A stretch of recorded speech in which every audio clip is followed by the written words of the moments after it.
In the fifth article of our creed, we approach another mystery, a spiritual enigma that is wrapped up tightly in conventions and suppositions, and it is my hope that as you listen to me here, you will join me in attempting to unwrap and to learn from the time-worn idea of the communion of saints. Because in our church's ceremonies, we have each declared, I believe in the communion of saints. What is a saint? The word comes from the Latin sanctus, meaning holy. Saint is also used to translate the Greek word hagion, which means holy one, and sometimes it is used to translate the Hebrew kadosh, which also means holy. These words for holiness have a sense of set apart and dedicated to a divine purpose.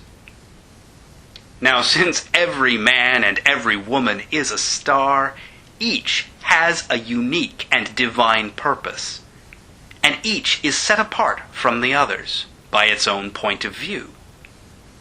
But in the Gnostic Mass, we also invoke saints in another sense. The priest calls upon the saints of the true church of old time, and the deacon petitions a long list of individual saints to be present, potent, puissant, and paternal in the magic of the Mass. That list names men throughout history to whom we signal reverence in this ceremony. They divide into several categories of reasonably clear definition. First are the great magi of the ages, or as they are called in the Book of Lies, the dinosaurs. Lao Tzu, the word of whose magic was Tao. Siddhartha, whose word was anatta. Krishna, who gave us the word Om. Tahuti, whose word was Amun.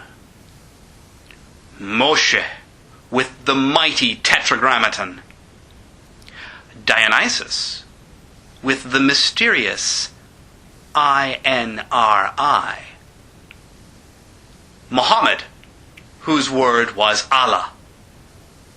And To Megatherion, with the word Thelema. These messengers of the infinite are called dinosaurs because their enormous designs are fossilized in great religious legacies.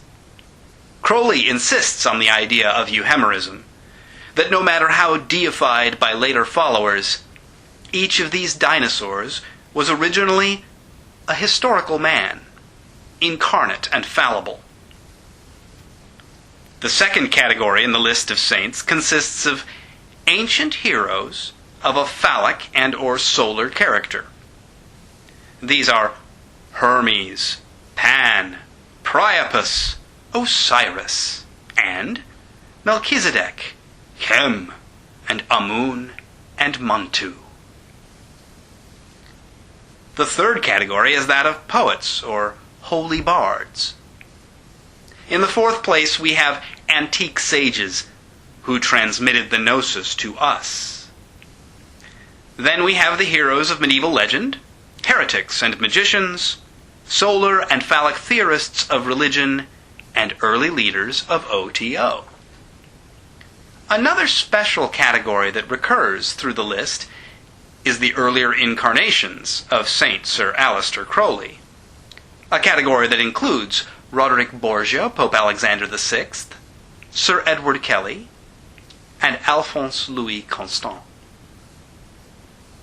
How were these names selected? What criteria led the author of the Gnostic Mass to focus on these categories? In the Roman Catholic Church of Christianity, there are detailed standards and procedures for recognizing saints.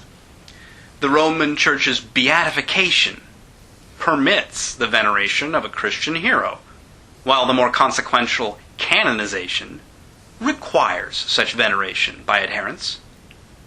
Only the dead can be thus recognized, and they must possess so-called heroic virtue, demonstrated through historical arguments, a reputation for sanctity, and attested miracles.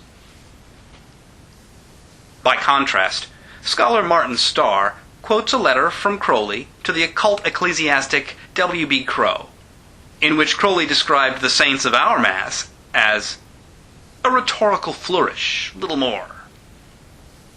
What is to be made of this remark? Without more context, it is hard to know. At the simplest, it disavows any equivalence between the E.G.C. saints and saints in the traditions of Christian orthodoxy. Well, for one thing, when Crowley put himself and Theodore Royce on that list, he showed that our saints don't need to be dead. The saints in our list seem to be bearers of a particular sort of knowledge, and not necessarily virtuous in the moral sense of Christian sentiment.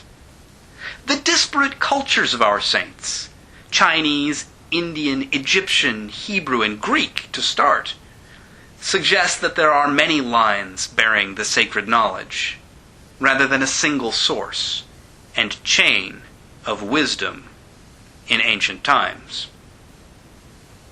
But what about another rhetorical dimension?